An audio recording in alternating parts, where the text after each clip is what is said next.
Welcome to Lane Turo University. My name is Conrad Lane. The question is, can you make money on Turo? I would say do this. Before you put all your eggs in one basket, test it out. If you already own a car, what I would strongly encourage is just add your car on for maybe a few days per week. And if you like it, leave your car on there longer. I'll do that, or before you even buy another car, see if it's working out for the car you already own. Do that. If you don't own a car outright, like you don't have no car at all, see if you have a friend, a family member, mom, brother, whoever, and see if you ask them if you can rent their car on, share some of the profit with them. And the worst the worst case scenario, you don't get any bookings. Best case, you get bookings and you make a lot of money, and their car is constantly being booked, and you have to cancel it. And that's when you know, hey, you know what? Maybe I should buy this car. It's as simple as that. So if the question is, can you make money on Turo?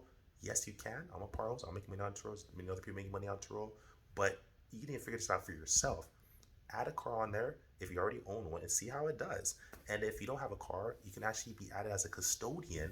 You don't have to own the car as long as someone gives you access to the car. It could be a friend, a family member, significant other, boyfriend, girlfriend, whoever, colleague, coworker, it doesn't matter who it is. If they have a car, add their car on, see if you get bookings, and then voila, that's your answer. Anyways, love you guys. If you found value in this content, like, subscribe, share. Carly out.